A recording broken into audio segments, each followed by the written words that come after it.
લઈને પરંતુ દરિયાઈ સુરક્ષાને લઈને પણ દરિયાની સુરક્ષાને લઈને મહત્વના સમાચાર। કચ્છમાં દરિયાઈ વિસ્તારમાં માછીમારી પર પ્રતિબંધ મુકાયો છે। દરિયામાં ગયેલી તમામ બોટ પરત બોલાવાઈ છે। નારાયણ સરોવર, જખૌ, લખપતના કાંઠા વિસ્તારમાં પ્રતિબંધ। આગામી સૂચના ન અપાય ત્યાં સુધી તાત્કાલિક અસરથી માછીમારી પ્રવૃત્તિ બંધ કરાવાઈ છે। આવતીકાલે કચ્છના 14 માછીમારી સ્થળોએ માછીમારોની જાગૃતિ માટે સમજ આપવામાં આવશે તેવી પણ જાણકારી મળી રહી છે। તો પહેલેથી જ સુરક્ષાને લઈને પગલાં લેવામાં આવી રહ્યા છે। ભારતની સાથે જે પાકિસ્તાનની હરકતો છે તે સુધરવાની નથી, જેને લઈને ગુજરાતની અંદરની આ તૈયારીઓ આપ છે તે જોઈ રહ્યા છો।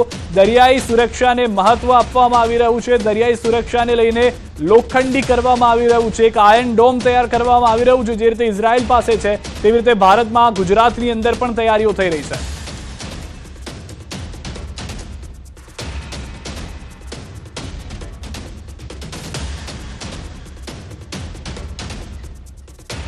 अन्य समाचार पर नजर करिए। બિસ્માર અને સાંકડા રસ્તાને લઈને જૂનાગઢના ગીર પંથકમાં લોકો ત્રાહિમામ પોકારી રહ્યા છે।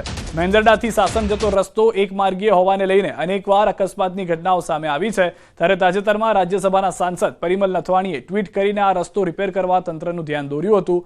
R&B વિભાગ દ્વારા રસ્તાને પહોળો અને સરફેસિંગ કરવા માટેની દરખાસ્ત મૂકી હતી। હાલ તો મેંદરડાથી સાસણ સુધીના રોડનું રીસર્ફેસિંગ કામ માટેની પ્રક્રિયા પણ પૂર્ણ થઈ ચૂકી છે। ટૂંક સમયમાં જ આ રોડ 22 કરોડના ખર્ચે રીસર્ફેસિંગ કરવામાં આવશે।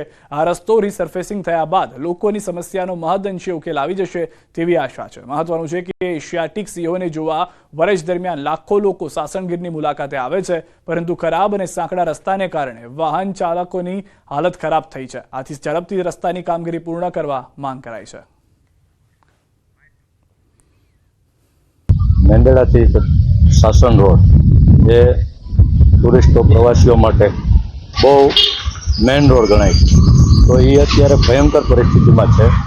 તો હાલ થોડાક થીગડા થયા છે અને કોઈ કારણોસર આ થીગડા અધૂરા રહ્યા છે।